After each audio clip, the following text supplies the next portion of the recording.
겠습니다. 참 잘 나오셨습니다. 오늘 요한복음 1장 말씀을 읽었습니다. 때마침 그렇게 의도한 것은 아닌데 요한복음 필사를 쓰고 계신 분들도 있을 줄 압니다. 이 요한복음 필사를 쓰면서 마태복음, 마가복음, 누가복음과는 조금 다르다라고 느끼는 분들도 많이 있으실 것입니다. 그렇습니다. 이렇게 말씀드릴 수 있습니다. 이제 여름이면 매우 덥습니다. 우리 교육자들도 더워서 한 번씩 아이스크림을 사 먹습니다. 제가 좋아하는 망고 맛 아이스크림이 있습니다. 그런데 이 아이스크림에 이 망고 맛만, 그냥 이렇게 겨우 망고 맛만 낸 아이스크림이 있습니다. 그런데 정말 망고 과일을 통째로 갈아 넣은 듯한 이 망고 맛 아이스크림도 있습니다. 비유가 좀 적절한지 모르겠지만 이 요한복음은 바로 예수 그리스도의 복음의 핵심과 예수님의 말씀을 있는 그대로 실어놓은 복음서다 할 수 있습니다. 그만큼 쉽고 단순하기도 하고 그만큼 깊고 오묘하기도 합니다. 성령의 조명하신 가운데 요한복음을 읽으시며 필사하시며 은혜 받으시기를 축복합니다. 그렇습니다. 요한복음은 요한이 전한 복음이란 말입니다. 저자는 저자의 이름을 정확히 밝힌 적이 없습니다. 그러나 우리는 저자가 사도 요한임을 잘 알고 있습니다. 왜냐하면 요한복음 21장 20절에 이렇게 말씀하죠. 그는 간접적으로 예수께서 사랑하시는 제자, 또한 만찬석에서 예수의 품에 의지한 제자라고 자신의 은연 중에 드러내고 있습니다. 예수님은 십자가에서 이 사랑하는 제자 요한에게 한 가지 부탁을 하셨죠. 바로 모친 마리아에게 그 어머니를 모친 마리아를 요한에게 부탁하셨습니다. 사도 요한은 마리아 어머니를 모시면서 그분으로부터 많은 이야기를 들었을 것이라 추정할 수 있습니다. 예수님의 모친 마리아에게서 더 깊고 더 많은 예수님의 그 관한 이야기를 듣고서 말년에 에베소 교회에서 이 요한 복음서를 기록했을 거라 우리는 짐작하고 있습니다.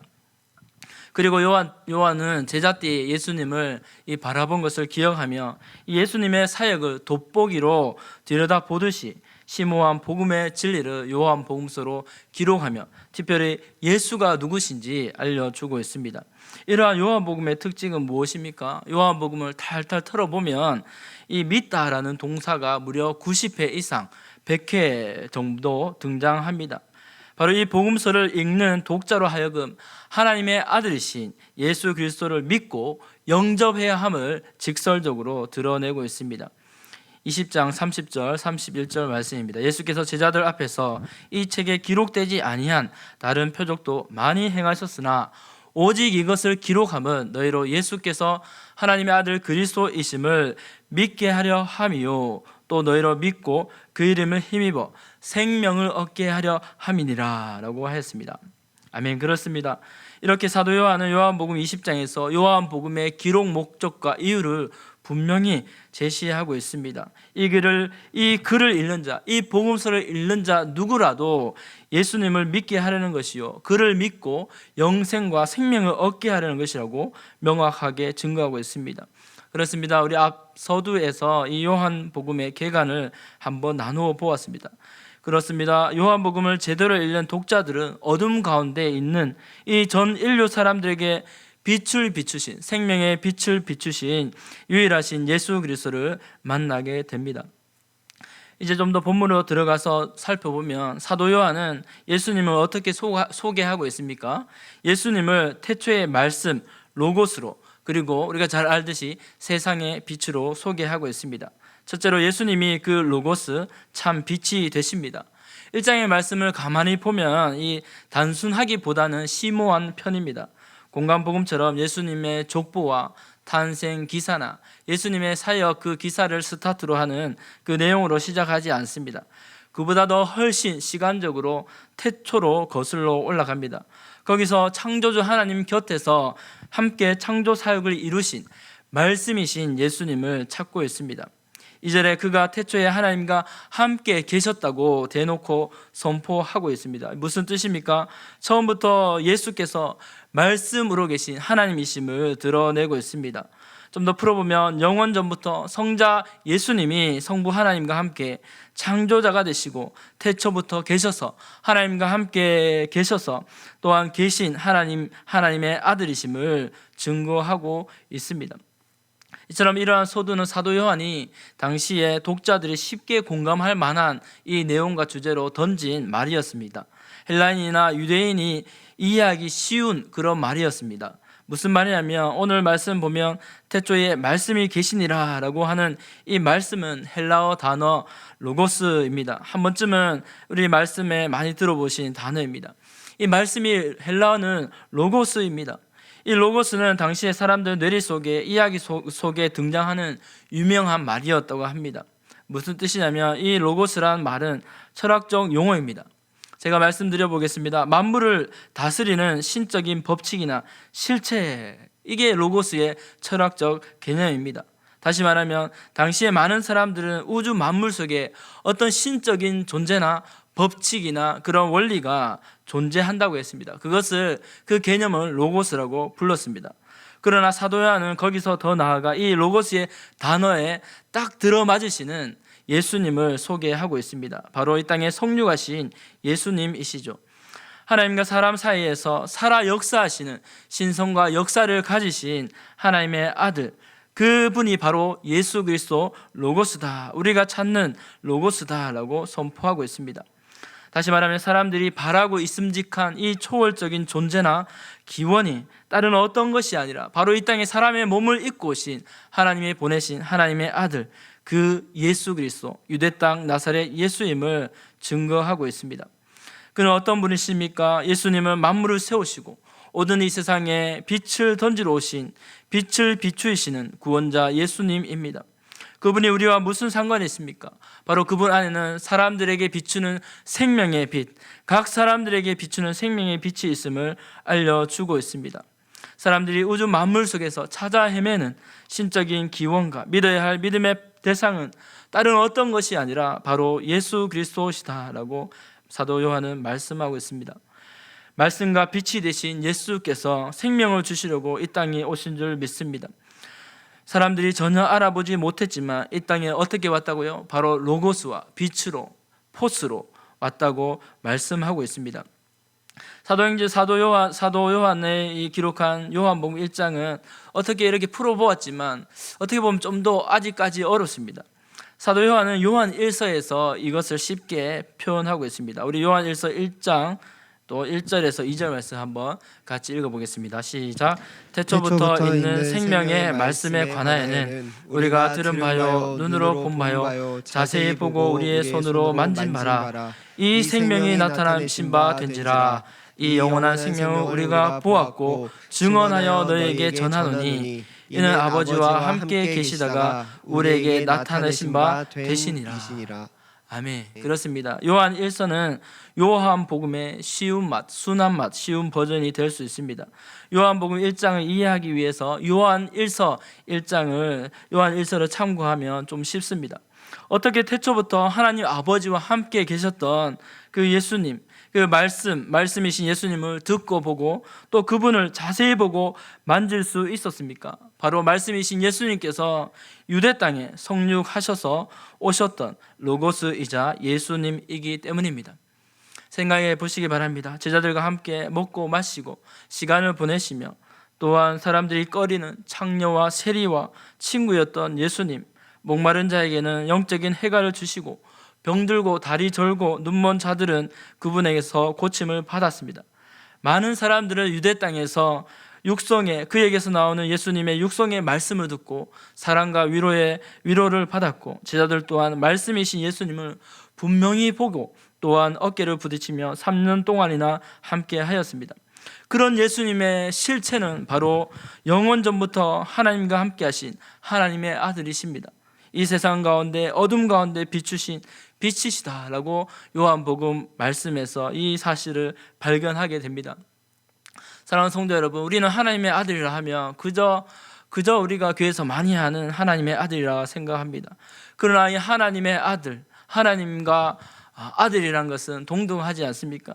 하나님의 영광을 그대로 물려받은 그 아들, 바로 하나님의 아들 예수님은 하나님이시다라고 증거하는 것을 발견하게 됩니다.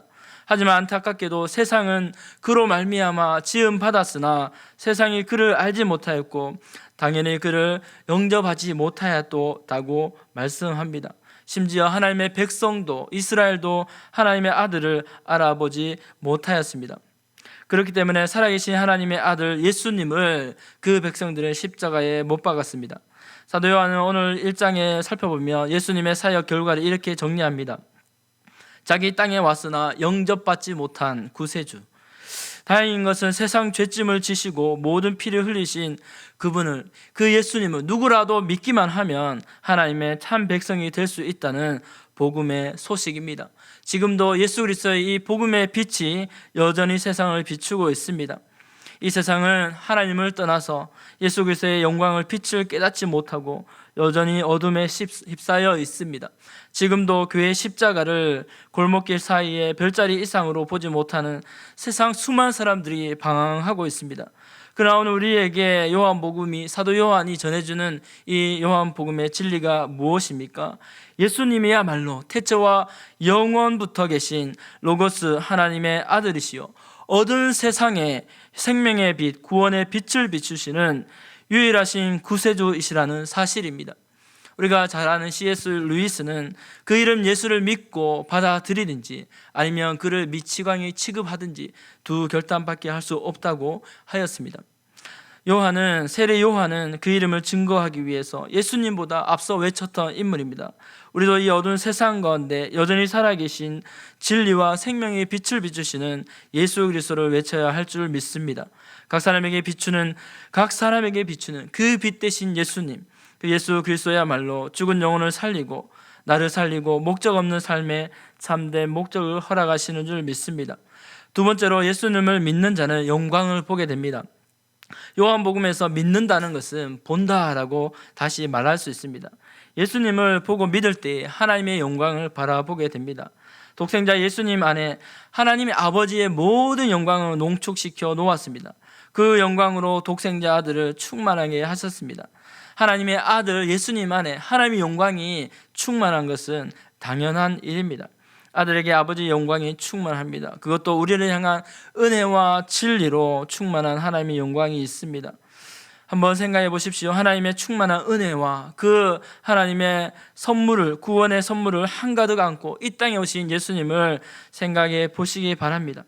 그 모든 영광과 은혜와 진리 자체로 오셨지만 그 진리 자체이신 예수님이 우리를 위해서 하신 일은 바로 모든 영광과 은혜를 껴안고 십자가에서 죽으신 것입니다. 그 이유가 무엇입니까? 이 세상과 하나님을 화해시키기 위함입니다. 그러므로 사랑하는 성도 여러분, 십자가에 달리신 예수님을 믿을 때 우리는 하나님의 충만한 은혜와 진리의 영광을 바라보게 됩니다. 예수님은 1장 마지막 절에서 나다나엘을 만나십니다. 그에게 의심하는 그에게 이렇게 말씀하셨습니다. 요한복음 1장 50절 51절 말씀입니다. 예수께서 대답하여 이르시되 내가 너를 무화과 나무 아래에서 보았다 함으로 믿느냐? 이보다 더 큰 일을 보리라. 또 이르시되 진실로 진실로 너에게 이르노니 하늘이 열리고 하나님의 사자들이 인자 위에 오르락 내리락 하는 것을 보리라 하시니라. 아멘. 그렇습니다.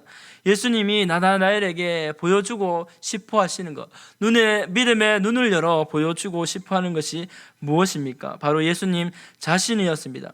예수님을 위해서 하나님의 사자들이 하늘에서 오르락 내리락 하는 것은 바로 그 예수님이야말로 하나님의 보내신 하나님의 아들이심을 증거하고 있습니다. 우리는 예수를 믿으면서 이 교회 생활을 하면서 무엇을 해야 합니까? 바로 하나님의 아들 예수님을 만나고 보고 믿어야 합니다. 우리가 예수님 말고 다른 데서 영광을 찾지는 않은지 돌아보아야 합니다. 우리의 시선이 하나님의 아들 십자가에 달리신 예수를 바라보는 것이 아니라 다른 어떤 것을 우리의 시선이 고정되고 있는지 우리는 우리 자신을 돌아보기 바랍니다. 요한복음에서는 예수님 안에 거하라고 말씀하고 있습니다. 예수님에 관해서, 예수님에 대해서 수많은 말씀을 하고 있습니다. 참된 목자이시고 참된 길이시고 참된 양의 문이시고 참된 길과 진리 생명이신 그분을 스스로 증거하고 있습니다. 그러므로 우리 또한 참된 하나님의 아들이신 예수를 바라볼 때에 하나님의 영광을 바라보는 줄 믿고 그분 안에 푹 잠겨야 할 줄 믿습니다. 오직 그분 안에 놀라운 구원의 은혜가 풍성한 진리의 복음이 충만하게 거하는 줄 믿습니다. 이 영광을 바라보고 예수님 가운데로 날마다 나아가는 저와 여러분 되시기를 축복합니다. 뿐만 아니라 이 요한복음은 사도 요한은 예수님이 이미 우리 가운데 거하신다라고 말하고 있습니다. 14절 말씀이죠. 우리 같이 한번 읽어보겠습니다. 시작. 말씀이 육신이 되어 우리 가운데 거하심에 우리가 그의 영광을 보니 아버지의 독생자의 영광이요 은혜와 진리가 충만하더라. 그렇습니다. 이스라엘 백성이 애굽 땅에서 하나님의 말씀을 가지고 모세가 받은 이 성막 가운데 하나님 앞에 봉헌했을 때 하나님께서 그 가운데 불 기둥으로 구름 기둥으로 임재하셨습니다. 영광으로 임재해 주셨습니다. 하나님의 아들이 우리 가운데 성육신 하셔서 오신 것은 바로 하나님의 놀라운 은혜와 진리의 역사요 충만한 영광의 역사입니다. 여기서 거한다라고 하는 것은 이스라엘 백성이 그 광야 가운데서 하나님의 장막을 함께 쳤던 것처럼 거한다, 스케노, 장막을 친다라고 하는 뜻입니다. 바로 예수님께서 우리 같은 죄인들, 냄새나는 이 천한 곳에 오셔서 함께 머무시고 장막을 치신다라고 하시는 것입니다. 방황하는 죄인들을 내버려 두지 않으시고 하나님의 영광을 가지고 오신 독생자 예수님이 함께 거하신다라고 하는 것입니다. 그 어떤 대통령이 작고 가난한 섬마을에 방문했다라고 하는 것과는 비교할 수 없을 것입니다. 사람들에게 버림받고 외면받은 그런 죄인들 가운데 하나님의 아들이 오셨다라고 하는 것은 말이 안 됩니다. 바로 가장 어둡고 소망 없는 세상 가운데 낮고 낮은 곳에 오신 그 예수 그리스도, 그 복음의 영광이 선포되는 줄 믿습니다. 바로 연약한 우리의 모습 가운데 주님이 오시고 그 주님만 높여지길 소망합니다. 이 어두운 세상 가운데 오직 예수 그리스도의 영광이 선포되는 줄 믿습니다. 고린도후서 4장 6절 말씀입니다. 같이 한번 읽어보겠습니다. 시작. 어두운 데에 빛이 비치라 말씀하셨던 그 하나님께서 예수 그리스도의 얼굴에 있는 하나님의 영광을 아는 빛을 우리 마음에 비추셨느니라. 아멘. 사도 바울이 이렇게 선포한 것처럼 어두운 가운데 예수님을 깨닫는 그 빛을 우리 마음 가운데 비춰주셨습니다. 예수님이 이 땅 가운데 오셨지만 바리새인 같은 자들은 깨닫지 못했습니다. 마음이 완악한 자들, 교만한 자들은 하나님의 아들임을 깨닫지 못했습니다. 그러나 그 하나님을 받고 하나님의 빛을 사모하는 자들에게 그 예수님을 알아보는 영광의 빛을 마음에 비춰주셨다라고 했습니다. 그러므로 우리 가운데 거하기를 싫어하지 않으시고 우리를 부끄럽게 여기지 않으신 겸손하신 주님을 늘 가까이 하시는 저와 여러분이 되시기 바랍니다. 예수님을 믿을 때에 우리는 하나님의 영광을 보게 됩니다. 그 주님을 바라보며 날마다 기뻐하는 빛된 성도님들이 되시기를 주님의 이름으로 축복합니다. 마지막으로 그 이름 예수님을 믿어야 합니다. 바로 예수님이 이 땅에 오신 이유는 무엇입니까? 우리의 회복인 줄 믿습니다. 예수님이 이 땅에 오신 이유는 소망 없는 사람들에게 하나님의 자녀의 권세를 주시기 위함입니다. 그러나 한 가지, 우리가 하나님의 아들이 되기 위해서는 하나님의 유일하신 아들 예수님이 값을 치러야 했습니다. 그러므로 하나님의 자녀의 권세는 한마디로 예수 이름의 권세입니다. 이 권세로 이 사단 마귀는 하나님 앞에 우리를 대적합니다. 고발합니다. 참소합니다. 그러나 우리는 예수 이름으로 사단 마귀 앞에서 대적할 수 있습니다. 왜냐하면 예수 이름의 권세야말로 하나님이 교회와 우리에게 주신 최고의 은혜이자 특권이기 때문입니다. 자녀의 조건이 무엇입니까? 그 이름으로 말미암아, 하나님의 이름으로 말미암아 어떤 조건도 구애받지 않고 예수 그리스도의 이름으로 하나님의 자녀가 되는 줄 믿습니다. 우리 옆 사람이 한번 인사하겠습니다. 예수의 이름으로 하나님의 자녀가 되었습니다. 예수님의 이름으로 하나님의 자녀가 되었습니다. 감사합니다. 어떤 피부색이나 학교 성적이나 또한 재산이나 삶의 태도, 심지어는 성품이 좋고 나쁨에 관계없이, 혈통에 관계없습니다. 유대인이나 헬라인이나 야만인이나 관계없습니다. 사도 바울은 로마서 3장 22절에서 모든 사람에게 주시는 하나님의 의를 이렇게 말씀했습니다. 3장 22절 말씀입니다. 곧 예수 그리스도를 믿음으로 말미암아 모든 믿는 자에게 미치는 하나님의 의니 차별이 없느니라. 아멘. 예수 그리스도를 믿을 때 어느 누구에게도 조건을 막론하고 하나님의 의가 임한다라고 말씀하고 있습니다. 차별이 없습니다. 또한 사람의 뜻과 힘과 공로가 아니라 하나님의 사랑과 은혜로 주어진 하나님의 자녀의 권세인 줄 믿습니다. 이것을 요한은 하나님께로부터 난 자들이라고 표현합니다. 13절 말씀에 이는 혈통으로나 육종으로나 사람의 뜻으로 나지 아니하고 오직 하나님께로부터 난 자들이라 말씀하고 있습니다. 다시 말하면 죄 가운데서도 빛이신 예수님을 기다리고 하나님을 사모한 자들입니다. 구원받을 자격이 없지만 오직 예수 이름을 의지하고 고백하고 그 이름 앞에 무릎 꿇는 자입니다. 그 이름 예수를 믿고 영접하는 자에게 하나님은 하나님의 자녀의 권세를 주신다고 분명히 약속하셨습니다. 하나님은 그 이름을 예수를 믿는 자에게 하나님이 세상 끝까지 주인 되어 주신다고 말씀하고 있습니다. 세상 어떤 돈과 가치를 주어서 이 권세를 살 수 있을까요? 내 구매력이 수백억, 수천조가 된다 할지라도 예수 이름 말고 이 은혜를 얻을 수 없다고 베드로는 말했습니다. 선포했습니다. 다른 이름을 주신 일이 없다. 예수 이름밖에 없다라고 이렇게 전하였습니다. 오직 예수 이름을 믿고 영접할 때 천지가 개벽하듯 마귀의 자녀와 죄의 종에서 하나님의 자녀로 거듭나는 줄 믿습니다. 고린도후서 5장 17절 말씀입니다. 우리 다 같이 믿음으로 한번 읽어보겠습니다. 그런즉 누구든지 그리스도 안에 있으면 새로운 피조물이라. 이전 것은 지나갔으니 보라 새 것이 되었도다. 바울은 말씀마다 예수님의 복음의 초점을 증거하고 있습니다. 예수님 안에서 새롭게 변화된 신분을 증거합니다. 바로 하나님의 자녀의 신분이요, 하나님의 자녀의 권세를 약속받은 우리의 새로운 피조물의 모습입니다. 우리의 이러한 권세를 받은 우리가 더 이상 하나님께 어떤 것을 더 큰 무엇을 구할 게 있습니까? 그저 감사할 따름인 줄 믿습니다. 사랑하는 성도 여러분, 말씀을 맺겠습니다. 우리가 믿는 분 사도 요한이 그토록 요한복음에서 증거하고 말씀하는 것은 바로 하나님의 아들 예수 그리스도, 이 세상 가운데 하나님이 주신 보내신 빛 되신 분, 영광의 구주 예수 그리스도이신 줄 믿습니다. 각 사람도 앞으로 믿어야 할 분도 그분입니다.